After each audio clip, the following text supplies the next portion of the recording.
I need to get the integrated. I need the video camera on.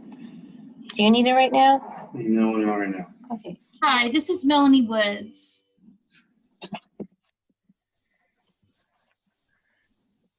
Is anybody there? Yeah, I am. Do you hear me? I do now, yes. It says here my name, so I know. how do I change that? Let me see.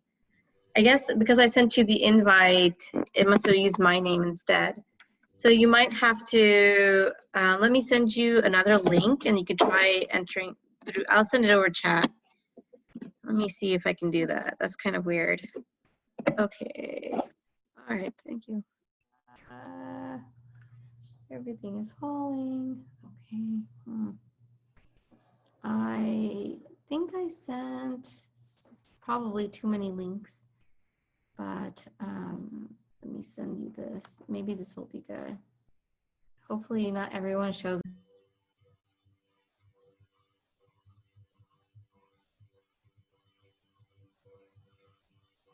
Do you want me to go out and like register for the meeting and then it will make me register with my name? I can't hear you anymore, I'm sorry. Okay, so I also sent you another link. And Okay. so you try that link. If that doesn't work, then you might need to register with your name, which is probably. Okay, I'm gonna log off and try this link and I'll see if it works. Okay, thank you. Thanks. This is not it. This is so problematic.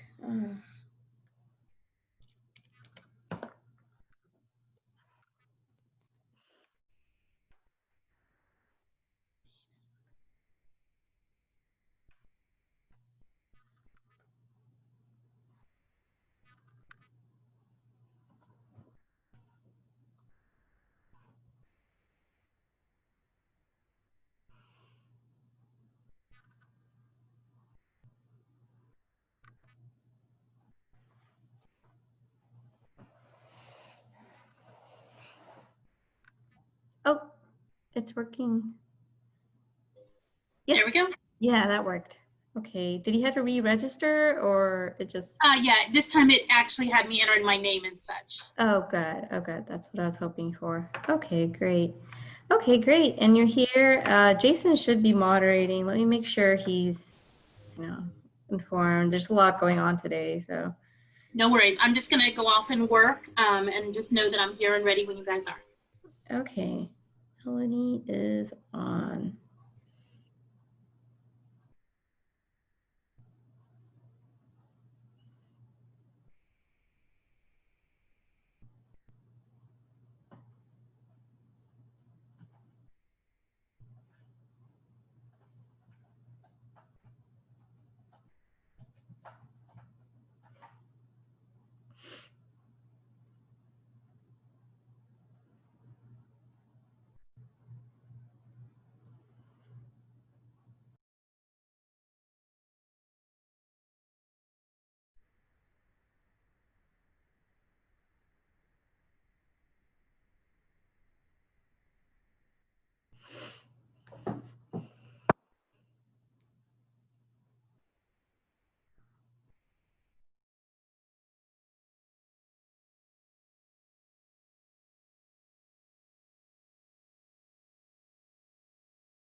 Hey, Samantha. Hey there, I'm not muted. Melanie, I think is working right now. Let me see Okay. if, hey, Melanie. Oh, there she is. I'm here. Okay. Hi, Melanie. How are you? I'm good, thanks. How are you doing? Very good, thank you. So you guys can go ahead and speak about the outline of the talk. We have 50 people registered, so Oh, we went up a lot. yeah. Yeah. Always the last few days, it's always, this time it doubled, so that's pretty good. We've had, just advertising this talk, I think we picked up like 20 new members in the group too. Yay! I'm very, very glad, guys. Good job. Yeah, we have over 180 as of this morning. I think we're at 181 now. Mm-hmm. So, for today, I'm going to do this, trying to show them what they can't normally see.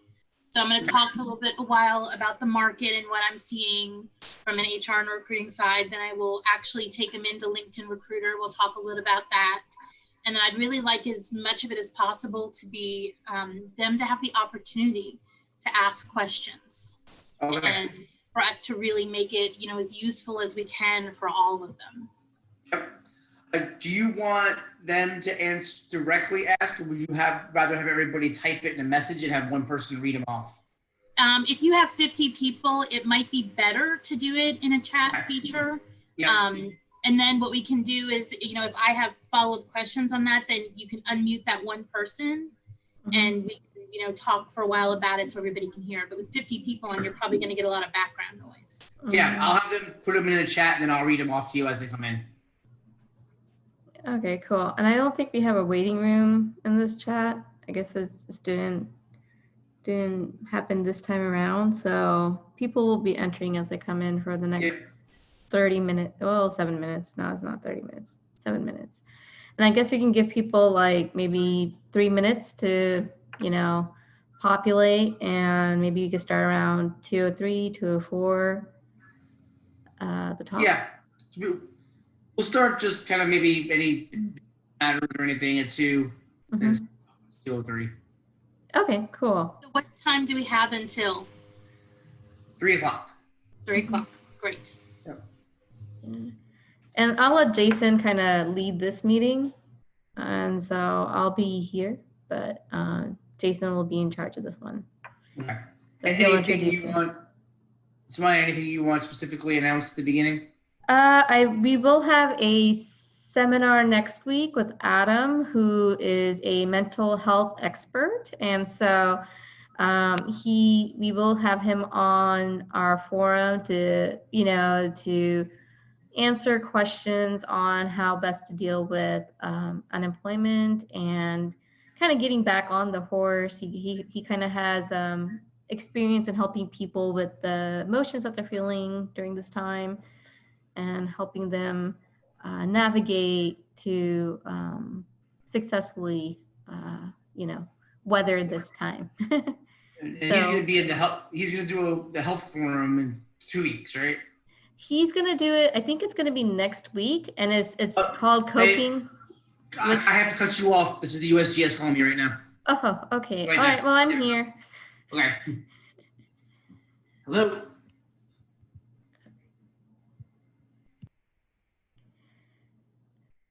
So yeah, we're gonna have Adam next week, and then soon after we will have the Health and Wealth Forum. So that'll be good. Is that an interview for Jason? Fingers crossed. Yes. He's done a couple interviews with them, and so hopefully this is an offer. At least we hope so. He's done a lot of work. I think he's going to be giving his. He did a technical talk for the interview, so he will be presenting that in August as well. So that will be good. So especially if he gets the job. That's always the great end goal, right? Yeah, it's tough out there, man. It is tough. But I think a lot of people just gotta. Well, I've listened to your videos, so it's been really good listening to the videos. Was that good news, Jason? Hopefully. Oh, they needed a email address for another reference. Hopefully that's a good news. Yeah, I can't imagine them checking my references that tight if they're not ready to make an offer at some point soon. Yeah. Oh, there's a lot of Samayas. Oh no. Okay. If everyone, okay, I'll just go ahead and put a message.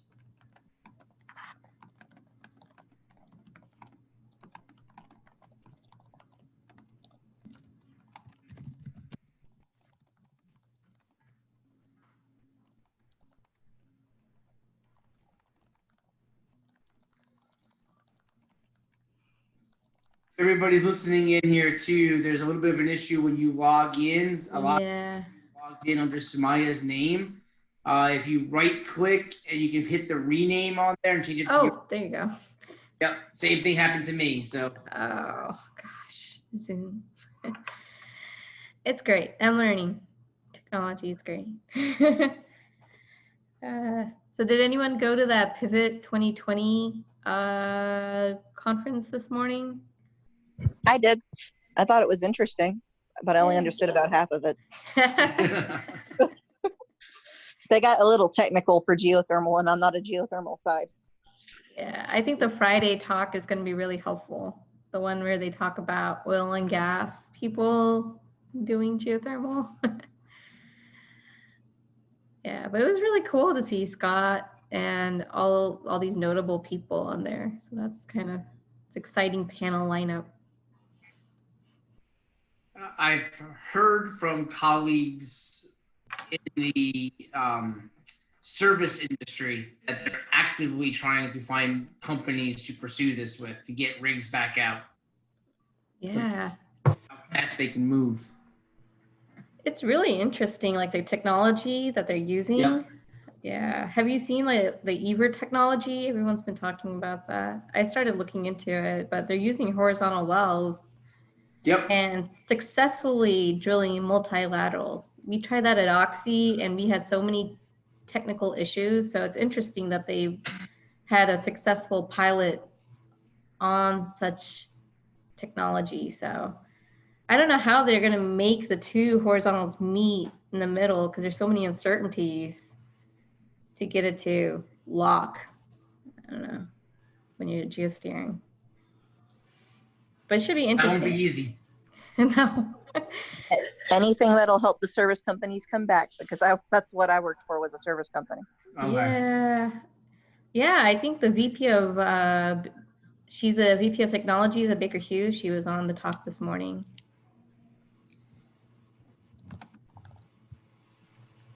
I just caught the end of that. Is that they're trying to drill two wells and have them meet? In the middle to create a closed loop. They create like pipe that connects them at the top, and then they geosteer to the middle. And I was like, I don't know if that's. Well, you know, there's a cone of uncertainty around. Yeah. That's. I don't.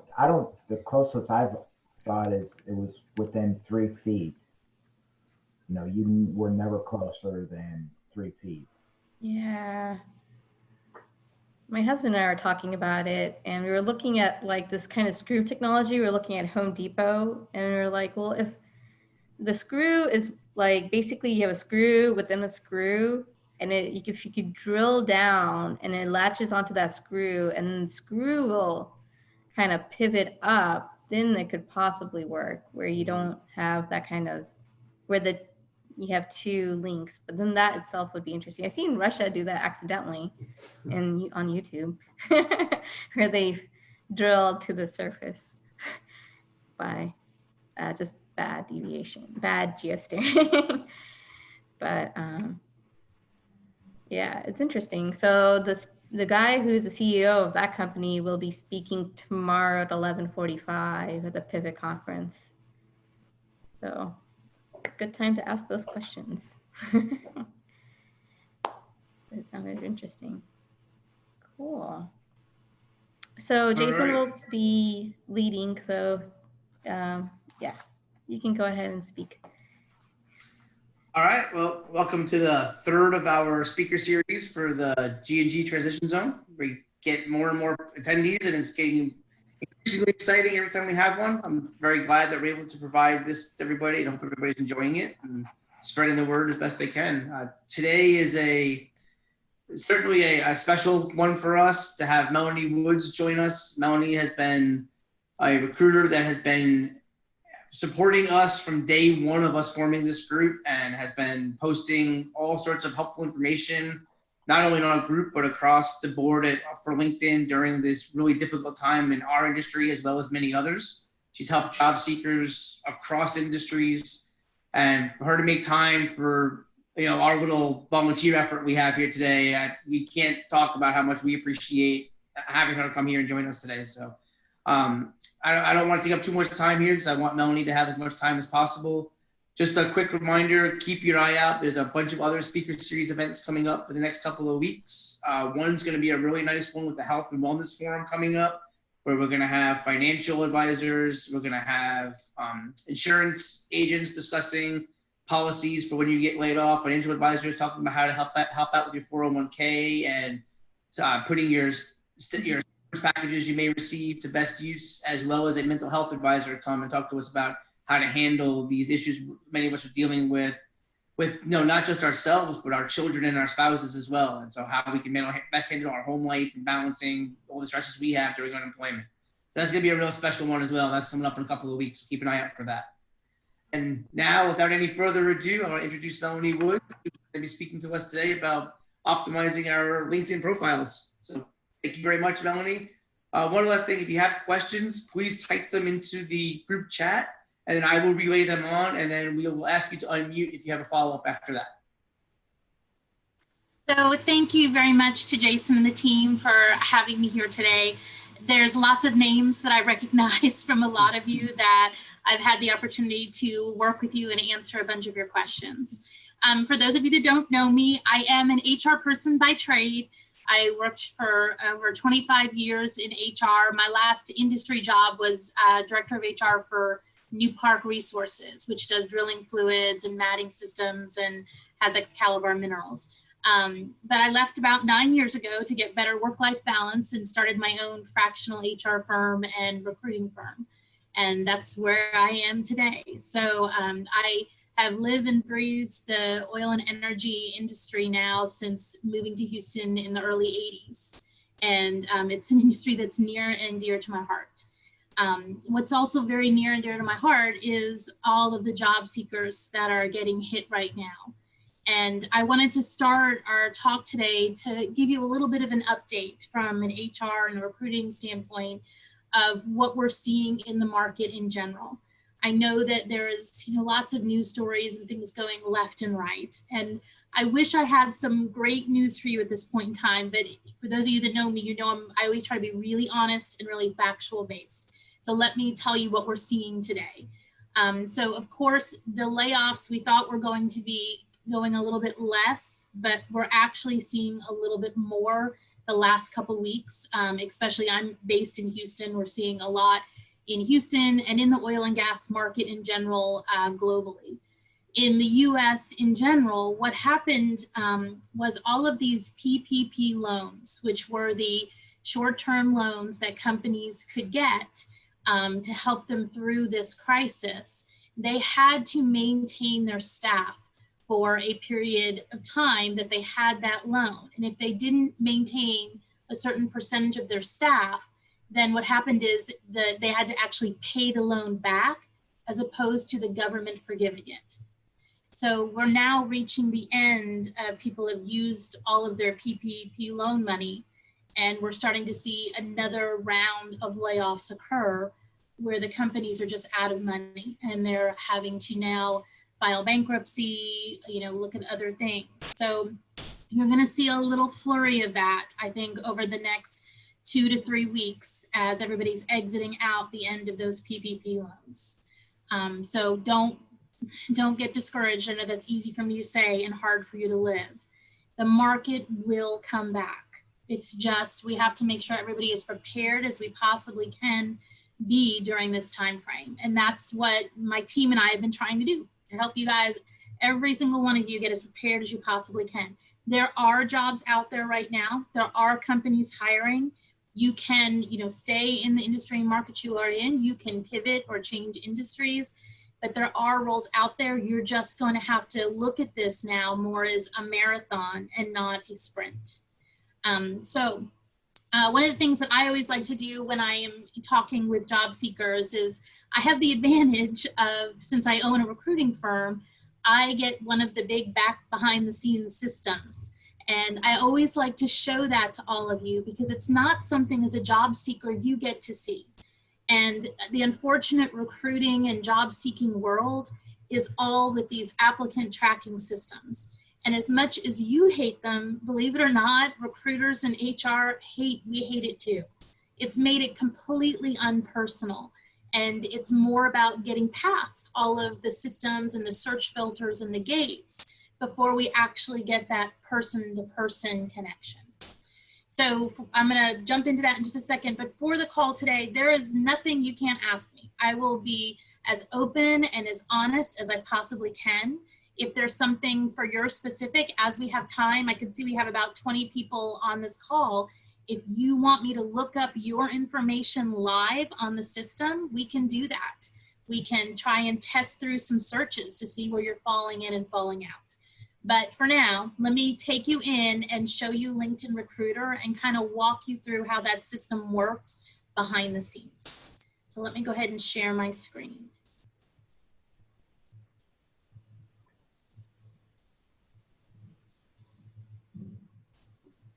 Okay. Jason, can you confirm? Can you see that? Perfect. So when you get into LinkedIn, this is generally what you see, right? This is your main page with your news feed on it and everything. I think I have a premium account for my regular, so it might look a little bit different, but it's probably pretty much what your front page looks like. Let me show you what LinkedIn Recruiter looks like, and that is this system here. And so it's blank, right? When it starts out, but what I have on this left-hand side is all of these search filters. And there are a ton of them. There's all these that you see down here. And then in addition, there are all of these search filters here. And all of these different things help me see who's available and who's out there for the different jobs that I'm looking at.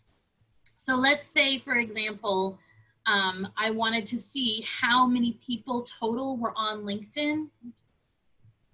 You see up here at the top, and that actually went up. When I looked at it like last week, it was like 690. There's now 720 million plus profiles on LinkedIn. Now it's a global system, but it's very easy to feel like, how am I ever possibly gonna get found in this system by companies and recruiters if I'm competing against 720 million. And so the more you know about the system and how it works, the better chance you have of coming up in the search. And that's our goal. We want you to come up in the search so a live person looks at you as opposed to the system ruling you in and out. So let's say, for example, I was looking for a geologist. I'm gonna go under the job title. And you can see right here, I'm gonna choose somebody who is a geologist. And let's say I am looking at somebody who is currently in that role. That is the search that's used the most. When I do that, you're gonna see it brings up 160,000 results. Now, most recruiters, when they're doing this, are going to be looking or wanting that number to come up less than 200. There's no way that they can possibly look at a number more than that. Even 200 is a lot to add into the talent pool at a time. So how do I get this down from 160,000 to a more reasonable number? I have to keep entering things in the search filters. So let's say I am looking for this candidate to be located in Houston, Texas. You can see that now brought this down to to 1,500 results. It's still way too many for me to look at. Okay, let's say that I want somebody who went to the University of Texas at Austin. I can get that specific. here's where I finally get to the point where then I hit 116 results. You see that? Now, it's not often they're going to pull schools. Most times they're going to end up pulling some kind of special skill or something instead. Like, let's say, for example, I decided that I wanted somebody that had Python, which is kind of like the skill. And I know that's not a normal one for a lot of geologists, but see how it pulled me down to 41 results? So that's a very reasonable number for a recruiter to take a look at. So I want to talk about, with what we just did, how lots of people who may be amazing candidates just fell out of the search. So the first thing I want to talk about is this up here with the job titles. Now, when a search is done, most times the recruiter, the HR person, the company is going to be looking at somebody who is currently in that job title. I do have other options, right? I can say somebody who is current or past, past not current, but most times I'm looking for somebody current. The reason for that is if I choose current or past, I'm going to get a lot of people who have moved past this role or have changed industries or changed careers. And I need to be able to find a way to get them out of the search. So how that is important for you, let's go up to this person, Dana Karstens. You see how right here she has geologist in her current job title? That's where I want this to see. So if you are in between jobs, it is very important that you add a job to your profile. And we have a video, we have a YouTube site that we've done, a YouTube channel. You can find it by going out to YouTube and typing in CGL space recruiting. And you will pull up over 70 free videos that'll show you how to get past all of these different search filters and work on your resume and all the job sites and everything. And we've done it to try and help it so you guys don't fall out of the searches. But so for this person, they're gonna come up. If you don't, you have to have a temporary job here, which is you currently seeking a job as this geologist role. If you don't, you fall out of the search. So if you think that's an issue, I'm sorry, go ahead. We have our first question, I'm sorry. Do you want to take them as we go, or would you rather wait till the end? Absolutely. I mean, because if we're in the middle of something, I'm more than happy to answer and show as we're going. Okay. This is along the line of skill sets. The question is, should we include every skill we might have? I'm guessing this came from the Python discussion. The follow-up is, even if it was years ago, I learned GIS in college, but I've never used it for a job. Great question, and the answer is yes. So there's a difference here between a resume and a LinkedIn profile, right? On your resume, you're more limited. It's still not a legal document, but you are more limited with space requirements. You should not have a 10-page resume, right? Most of you should have a 2 to 3 page resume. But for your LinkedIn profile, the more data you have out there, the better it is. The more chances you have of coming up in the search. And so, for example, Python is one of the ones that we see all the time nowadays on job requirements, because so much of the world is changing to data analytics being an absolute key skill and a key career path. And Python is one of the huge programs that's used in any kind of data or programming language, used in any kind of data analytics. It's very simple and easy to use. And the example I always give is my 14-year-old son went out and learned it by watching YouTube videos. So it's something that you can easily do and learn and put it out there on your profile as a key skill. Now, when we look at that skill area, let's take a minute and look at that. I'm going to use this Dana Karstens. Hold on one sec. Okay. Oops. Okay. So when we look at Dana's profile, when you come down to the skills section, let me get there, you're going to see now, it didn't used to do this, so some of you, if you haven't updated your skills, it may not be sectioned like this, but for most people, you're going to see where it's taken your skills and listed them out here. You can have up to 50 skills listed underneath this area. And I highly recommend you use all 50 slots. And you want to focus on skills that are going to be ones that are going to be pulled up by companies and HR and recruiters when they're doing these searches. So you want to stay away from ones that are communication skills. Am I ever going to do a search for communication? I'm not, right? That's a soft competency. That's going to have to be something that we judge when we're doing an interview, whether it's, you know, in person, Skype, or face-to-face. But if I just typed in communication on LinkedIn, I'd probably get back 700 million profiles, right? Because it's something everybody has there.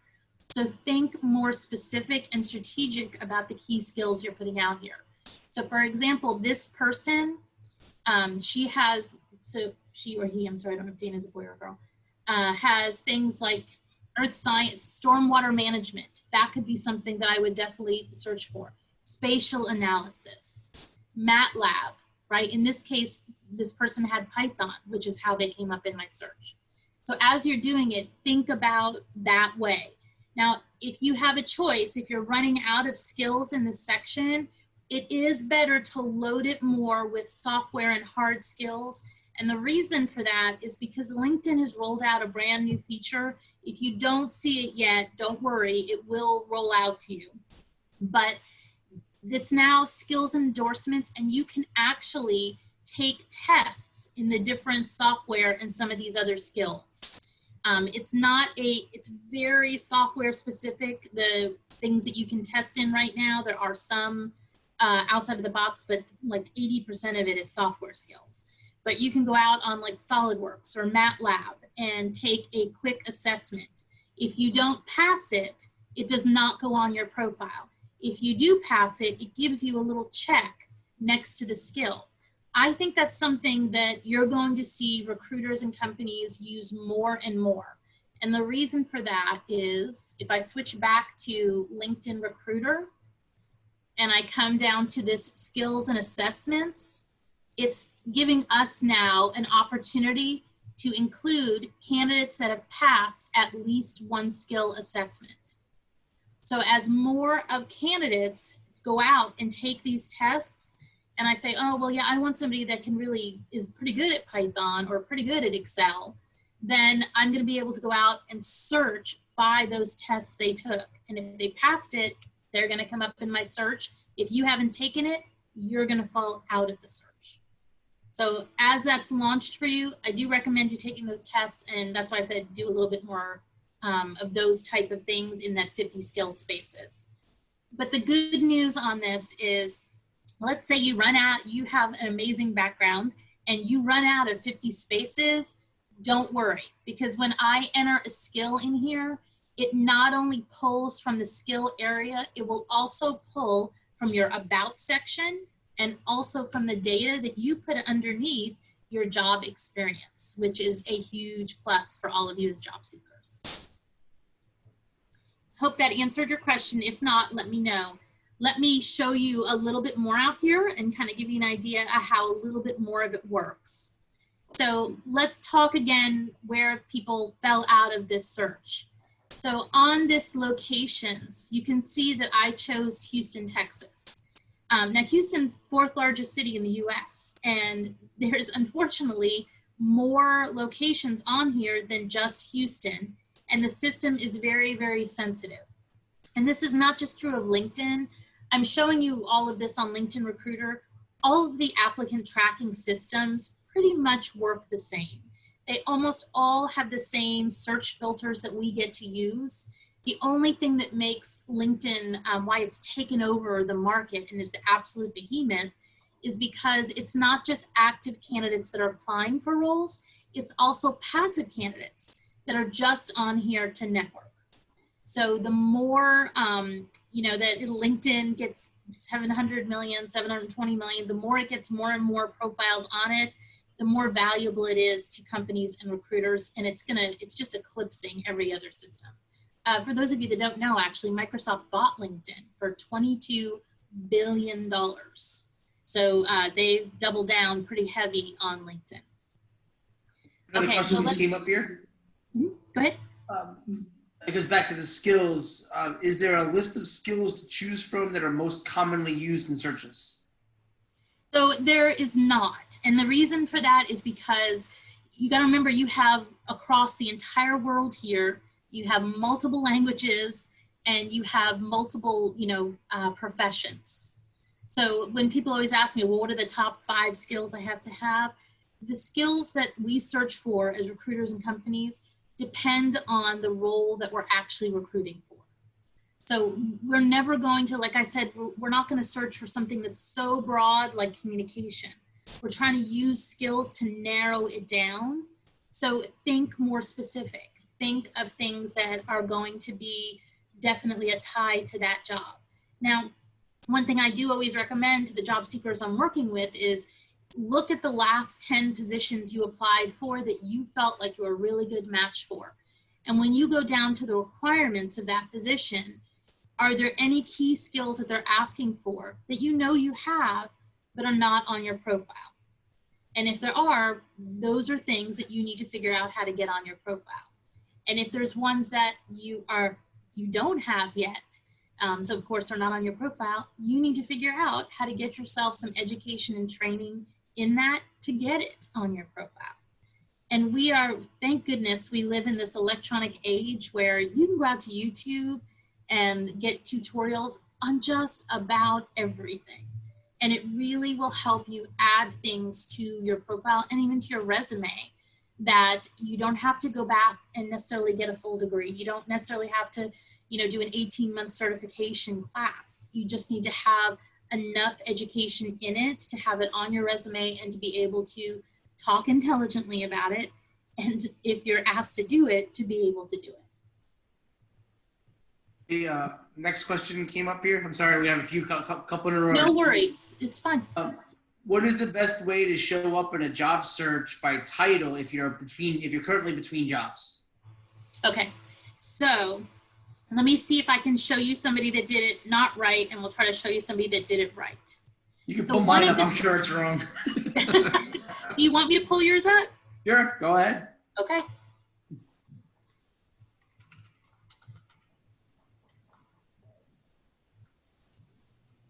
I personally like Jason's profile, just saying. Okay, so here's what I'm gonna do is I'm going to look him up. We're gonna do a couple searches. You see how right now, is this big enough on your screen, guys? Can you see that, or do you want me to zoom in? Are you good, Jason? Yes. Okay, good. All right, so you can see right now where he has senior geoscientist. This is good, right? Because at least LinkedIn recognizes him as having a current role. And he just put the company as seeking a new opportunity.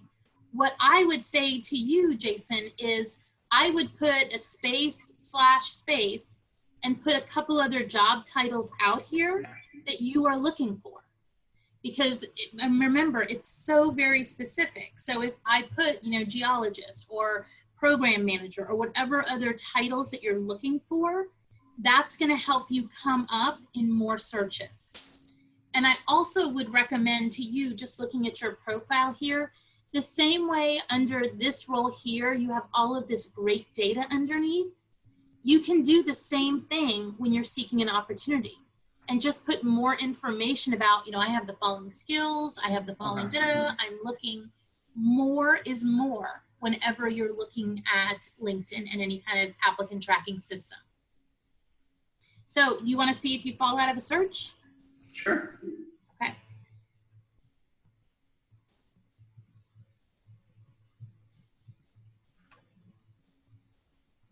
I'm going to trick the system a little bit here, okay? Because I only want to see you come up.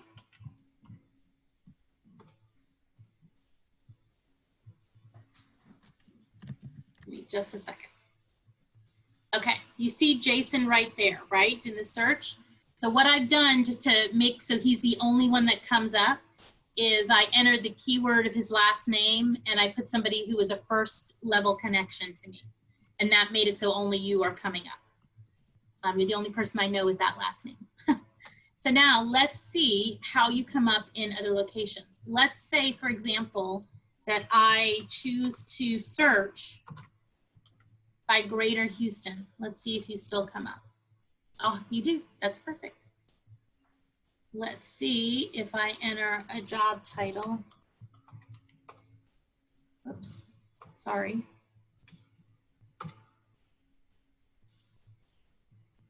See what happens when I enter the job title geologist Yep. current?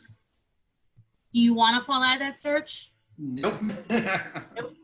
So that's a great, perfect example of, he does show, if I choose this to see current or past, he's coming up because in his past, he was an operations geologist.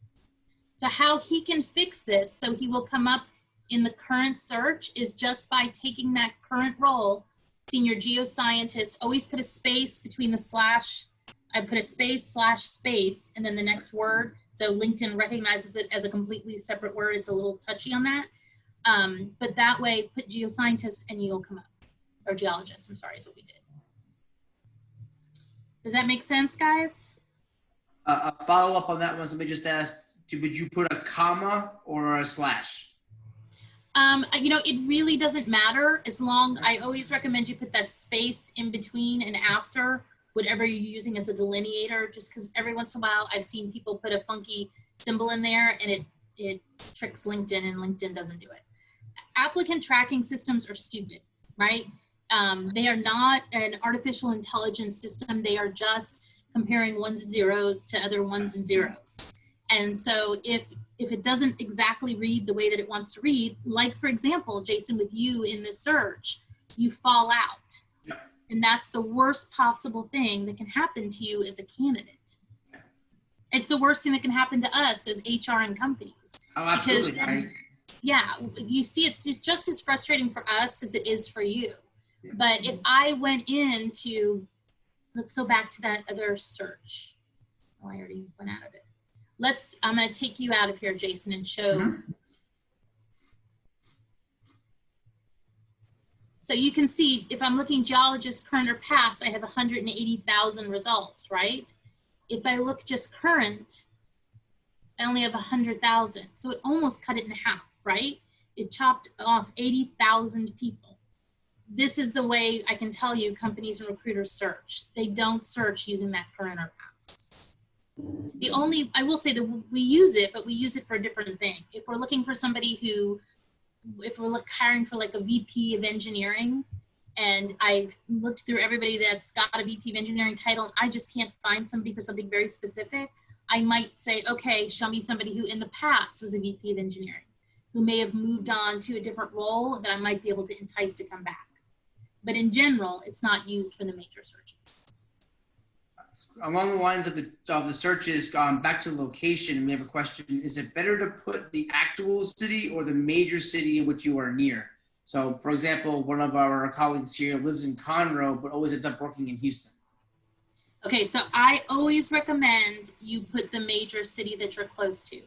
But it's a dual-edged sword, because if you put Houston, is there a chance there's going to be a company that's going to say, oh, well, in Conroe is, I don't want somebody that's going to be coming from the other side of Houston. They may not drive. And so you may have somebody rule you out. But in general, if you're in a major city, we tend to look in the major cities. LinkedIn, we have a ticket open with LinkedIn right now. We found a flaw in the system. I am a huge tester, and I always like to go through and test all these searches. And in Houston, we have two main locations, and one of them is Houston and the other one is Greater Houston. And LinkedIn is not clear and will not release what is considered in Greater Houston.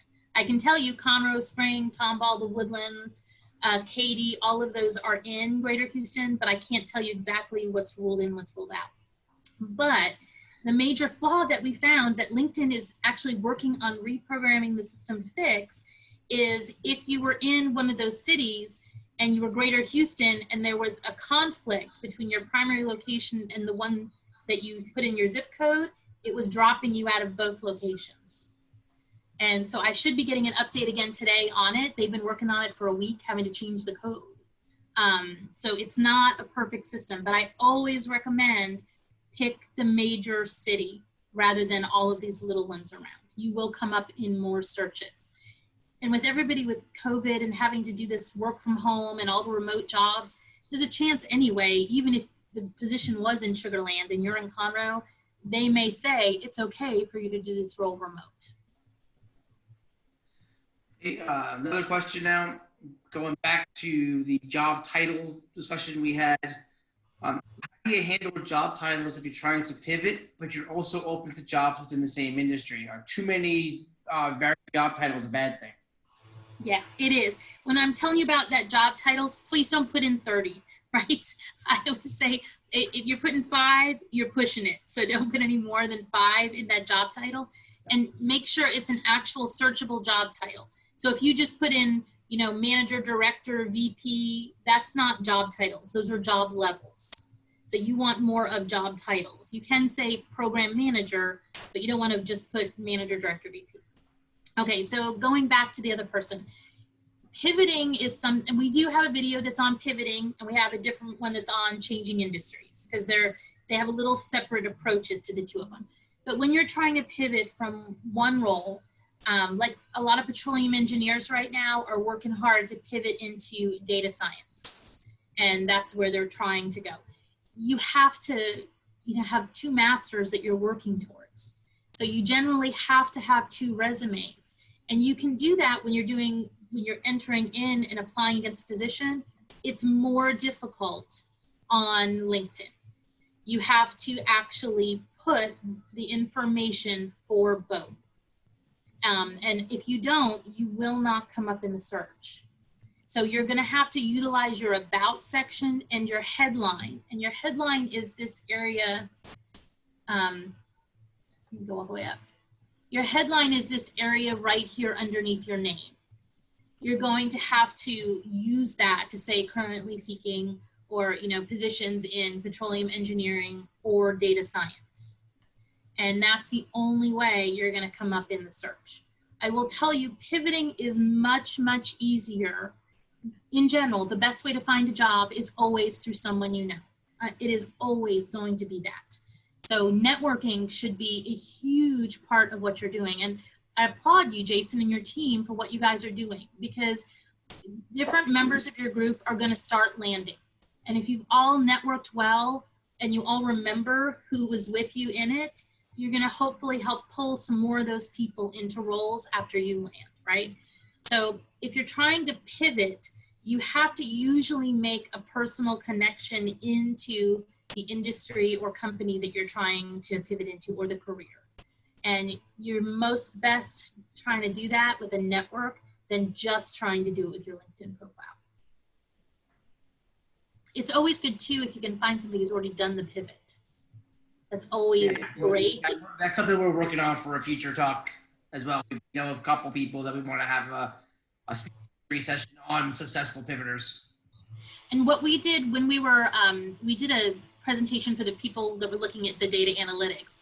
And so what I did to try and help them is I went out and pulled a bunch of jobs that were out there for data analytics roles. And we took what are all the key skills that they're looking for and created a big list. Whatever role you're trying to pivot into, that is always the way to go. Because remember, you're trying to get past all these systems, figure out what all those jobs are looking for, get that data somewhere in your cover letter or on your LinkedIn profile so that you come up and get seen by an actual person. Another thing that's helpful when you're pivoting, if you are brave and you feel creative, I've seen some people do some really great pivots by, for example, in Houston, there's a brewery here called St. Arnold's. And if you want to get a job in St. Arnold's, you can't send in a resume. You have to figure out a creative way to apply. So people have taken their resumes and put them in beer bottles and resealed them back up. They've printed their resumes on the label of the bottles. There's other, you know, when you're dealing with a smaller company, if you're creative and you're wanting to pivot into it, a lot of times you can do that and they will appreciate the creativity and your connection to their brand. Okay, next question. How do you evaluate the open to work section with job titles? Okay, there is a lot of drama about this green banner around everybody's pictures. Oh my goodness. So I'm going to give you my take on it. And there's lots of people that have other opinions. In the economy and the market that we are in today, you need to be shouting from the rooftops that you are looking for a job. I have no problem with that green banner. I mean, don't get me wrong. If the economy was different, I would be like, give people the choice, LinkedIn. Not everybody wants to have that thing around their picture. Or some people have, 2 jobs and they don't necessarily want it showing for both jobs, but they're trying to help and trying to make it more visible for job seekers. The only thing that I have heard against that open to work is people won't click on me if they know I'm looking for a job. Well, I disagree with that. And in fact, as one of the things when you turn on that open to new opportunities setting, it allows you the opportunity to send an email out to your group or to your network saying, I am looking for a job, would appreciate your help. And I am amazed at how many great comments I see out there on these of people saying, I didn't know you were looking, I will keep you in mind, or hey, you should talk to this person. I am one of those that believes in the people are nice and want to help you. And they really, want you to get a job and want you to be successful. And I don't think a green banner around your name is going to stop anybody that you're going to want to work with from contacting you. Now let's talk about the flip side of not putting on that open to work.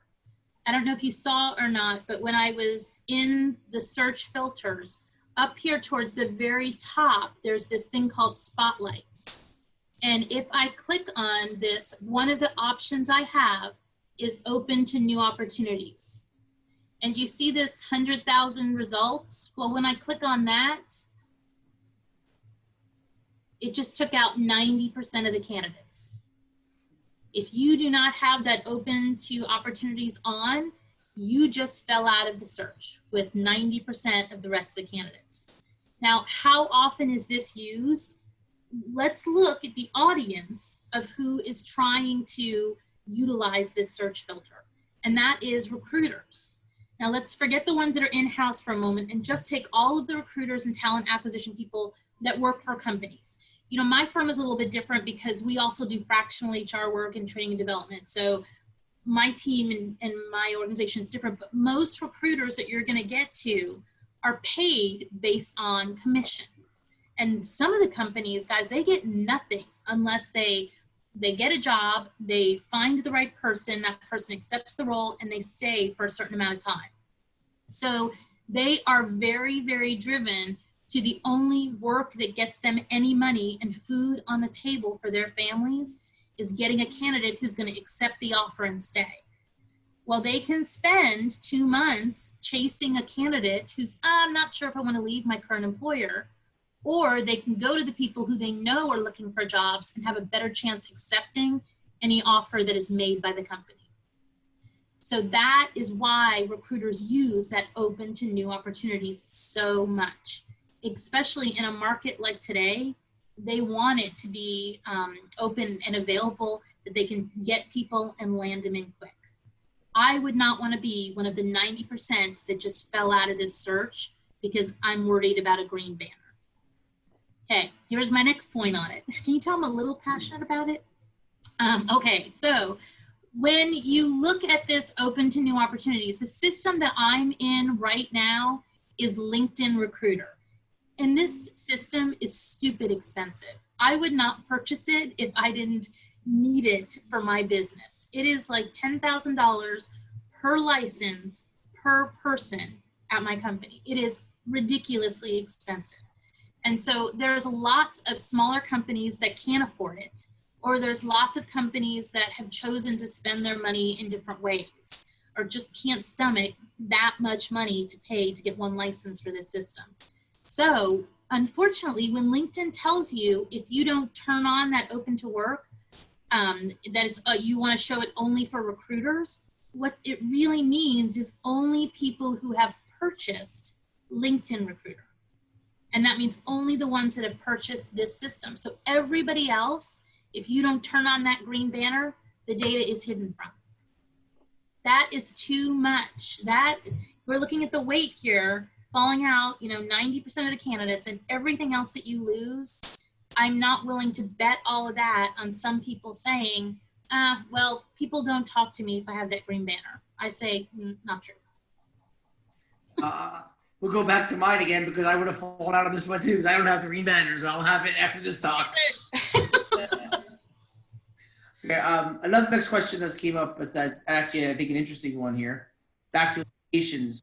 If you're willing to move to another city or state, and several of you heard me get a phone call from the USGS in Denver, would you put that state in for recruiting purposes as one of your locations? Okay, so again, the system is a little bit tricky on this. So when you look at location, and let me pull over here, you can list a little tiny city all the way to a continent, right? So I can say my location is Europe. But the problem is if you say, let's use the US first, since I think most of the audience here today is US based. If I say that I put my primary location is United States, but a recruiter does a search looking in Houston, I don't come up in the search. The system does not connect those two things, which is not great when you use it as your primary location. However, when you look at, let me pull somebody up. Let me see Colin here. When we look at this person, Colin Meeson, and we look under his open to new opportunities section, you get the opportunity to choose up to 5 locations here. What I highly recommend to you is you choose by state. Because if, for example, in this case, Colin's primary address here is Houston, Texas. And his location down here under his open to new opportunities is Houston, Texas. So he's never gonna show up in anything unless I specifically put Houston, Texas. Let's say that I have a job in Branham. It's not gonna show up in Houston. It's not gonna show up in Greater Houston. Probably gonna do a search in Branham. And if I can't find anybody that's in that location in Branham, let me show you, let me see if I can even enter Branham. Oops. There we go, Branham, Texas. Okay, so a geologist in Branham, open to new opportunity, there's nobody there, right? But do you see that I have this other option down here, which is current or open to relocate? And I'm gonna click that. And now I got 241 people. And how I got those 241 people, let's pull up this gentleman, Ron Stillwell, is under his open to new opportunities. Oh, it must have, Greater Houston. See, I didn't even know Branham pulls up in Greater Houston. I wish LinkedIn would give us a list of what is in there. But that is the only reason he came up in that search. Now, because you can only choose 5 locations, instead of trying to guess, just pick the state. If he had picked Texas, he automatically would have come up. And let's say that the position wasn't in Branham. Let's say it was further away, like in Midland.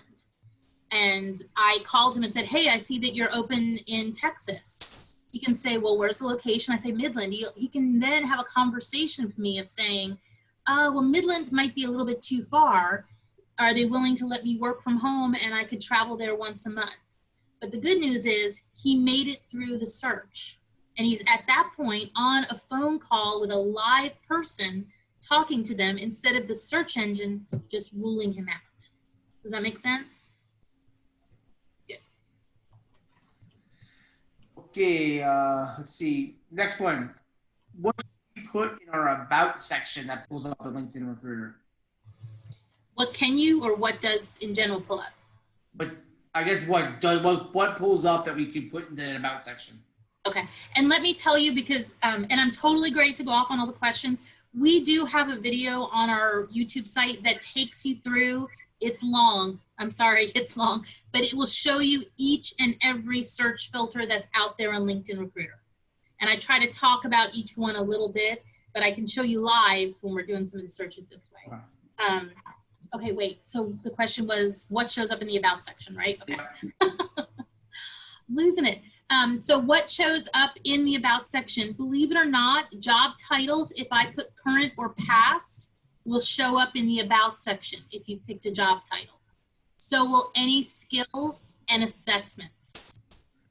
So will any keywords. We have a really good video coming out tomorrow that talks about this industry search filter, which trips people all the time. You might want to watch that one when it launches out tomorrow. Industry does not come except for your one industry place that you have on your profile, and that's it. But any keyword I enter is going to pull from your about section.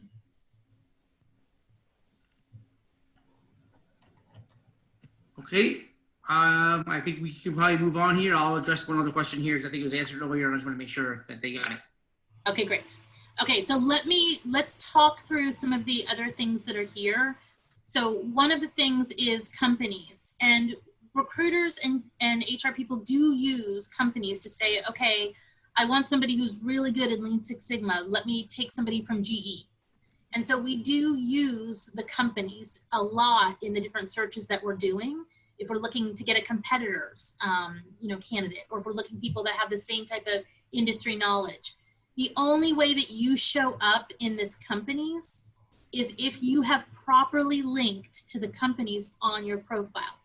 And the way that you can tell that you've done this, I'm going to show you this guy. Oh, here, I got a profile open. This person right here, Dana Karstens. You see next to the left, on the left side of the company, how I can see the logo in? That is how I know that this person is appropriately linked to this company. If I do a search for this company, they are going to come up in the search. Somebody who, or something that's not linked, in this case, it looks like they actually worked at UT Austin for a while as an undergraduate research. They are not linked to UT Austin. So if I'm looking for somebody that actually worked there, it's important that they've linked to it. Now here's the other thing that makes this even more important. When I go back to LinkedIn Recruiter and I go to all of these other searches, there are some search filters that you as a candidate can never influence. It's only based on the companies you worked for. And that is these ones right here where it says company size. Sorry, as I'm going over it, it's bringing up number of employees. And that's trying to, a lot of times a company will say, yeah, we're a smaller private equity firm. We only want people that have worked in companies that have like 100 people. Or I'm only looking for people that really understand what it's like to work for a more global company. And believe it or not, these are requests that we get as recruiters. And so this data comes not from anything on your profile. It comes from the data that the company puts on their LinkedIn page. So if you are not linked appropriately, you don't come up. Another example of that is over here under company types. And let me show you where that does not work for this other person, Dana. So this company right here, University of Texas at Austin, is going to come up as, they probably chose industry as education, right? I'm guessing. And that is the only one that they oh, well, here I lied. She's got Tulane on here, which probably has the same thing. Let me see what Tulane has. Tulane didn't choose one.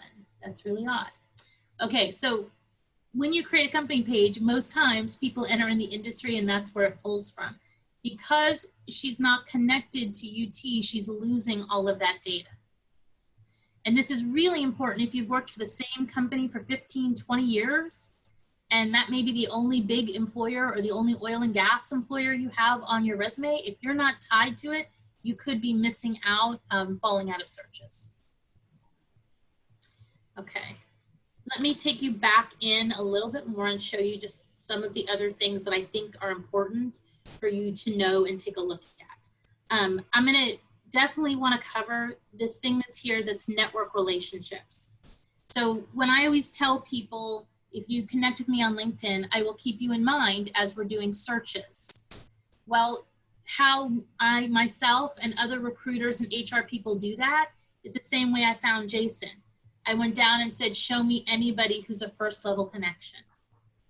Now there's also a lot of feelings on who should you connect with on LinkedIn and who should you not. Is everybody a good connection or not? As a job seeker, when you have, this primary news feed, The more people you are connected to, the more you show up in this primary news feed of other people on LinkedIn. And if they like it, it shows up to their network. Somebody on their network likes it, it shows up to their network.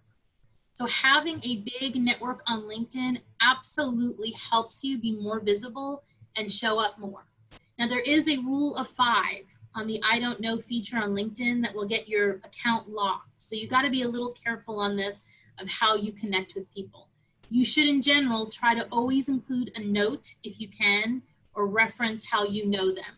Unless they've put out there that they're a Lion, L-I-O-N, which is a LinkedIn open networker, or if they've said somewhere that they're open to connections. So when you get a connection in, you can either say accept or decline. If you say decline, you get a further option to say, I don't know this person. Well, once you get 5 I don't knows, LinkedIn shuts down part of your account. And what it means from there on is you can't send connection requests unless you know the email address of the person that you're connecting with. Now, if you have that happen, and it happens more often than you might think, I've even had some of my team fall into that and get their accounts locked, don't despair. You can beg LinkedIn and they will open it back up for you. But it's not an easy process and you really have to make your case pretty strong, but they will open it back up for you. Okay, let's ask a quick question on this. Do you have tips when you receive requests from people for screening some of the scammers that have been out there that I actually fell a victim to, for a quick view of the profile to be able to say yes or no to accept the connection? So I usually say accept the connection as long as they have a company that they're working for. I don't accept anything if it's coming from a company and not a person. And then the other thing I do is if I can see it's a job seeker from me, I'm accepting them, right? But if it's something that looks squirrely and that little bit of data that you get, I go out and see how many connections they have and what other data is out there. But I will tell you, that does not rule out the scammers at all. They have gotten incredibly sophisticated on doing these scams.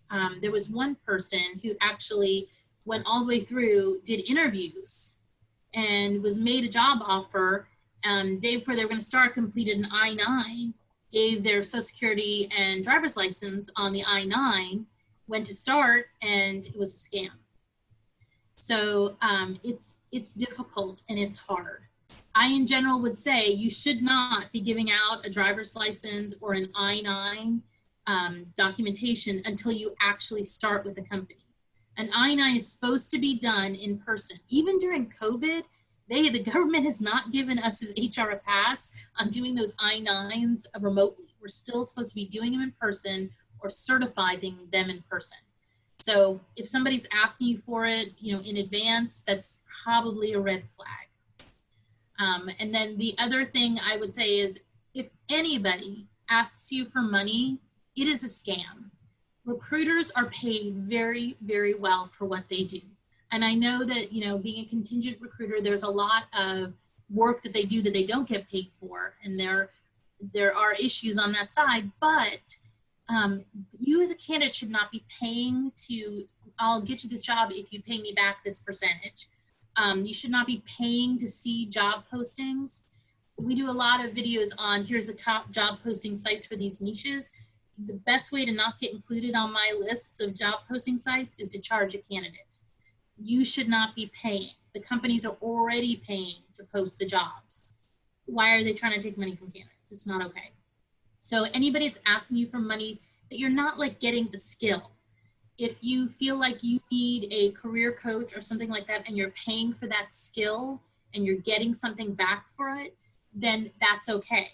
But I would even say there's a lot of people that are out there saying they're career coaches. And my first advice to all of you is always stalk that person. Go back on LinkedIn and look at their profile. And if they've jumped jobs 10 times in the last 5 years, it's probably not a coach I would recommend. And even on the recruiting help, this is all these electronic systems have completely changed recruiting. And if you don't have somebody who has worked in one of these systems, then they may not understand, and they may be giving you data that does not, it's going to hurt you against the systems. Like if they tell you to trim, you need to cut your resume down to 1 page. Nobody's going to read more than that. That is like the worst advice you could possibly be given.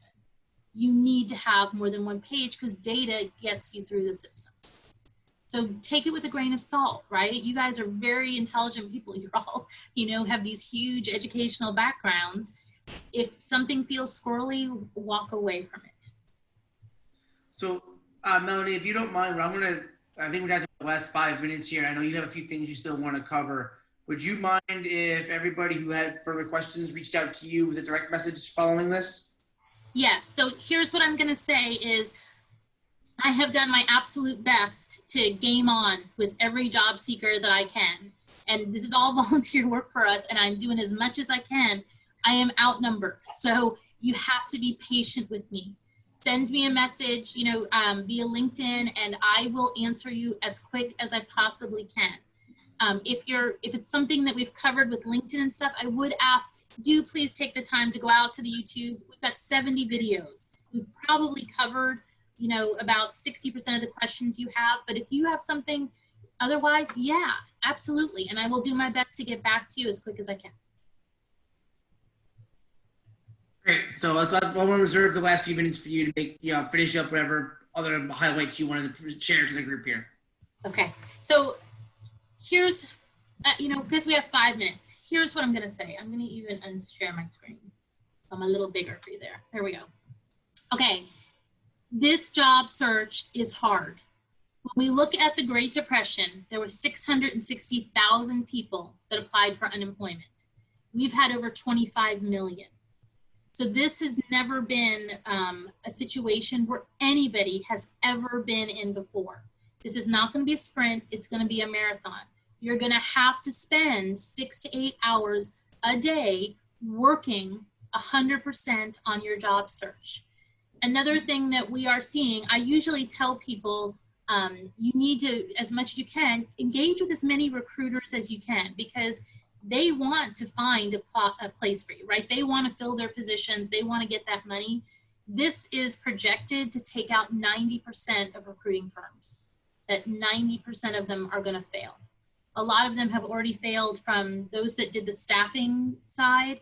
A lot of those have already failed because all the companies that they had temporaries out with have bad debted on them.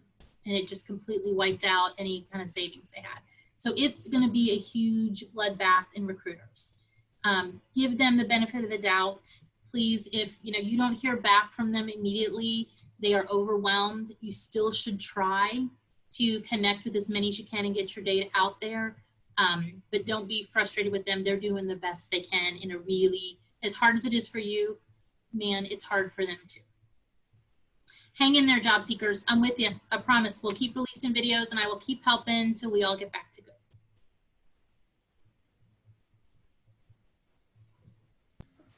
Thank you so much, Melanie. This was above and beyond, I think, what anything we could have expected for this group. Just the small group that we are, the minor efforts we're making to have you come on here and do this for us, it's really a big deal. And I hope everybody here got something out of it. It makes me excited to know that the work that Sumaya and I is getting out there and is being recognized and is hopefully providing support for those who need it. And I really just very, very, very appreciative. This was a wonderful opportunity for everybody, and thank you so much. It's my pleasure. You guys need anything else, you let me know. I'm more than happy to come back. And like I said, I'll answer any questions you guys have independently. Great. Thank you. Melanie, Jason, you're fantastic. Thank you so much. Melanie, love you. Connected with you just last week, and I'm so thrilled, so happy to find you. Thank you again that I'll be participating in this type of webinars more often, like as often as you put them out there. Thank you so much again. And join us on G&G Forum. We have a group page on LinkedIn. So we keep it full of announcements, job postings, and webinars. And Melanie always puts up her YouTube videos. We love sharing it. So keep an eye out on those. Thank you, everyone. Bye. Yes. Bye, everybody. Thank you very much.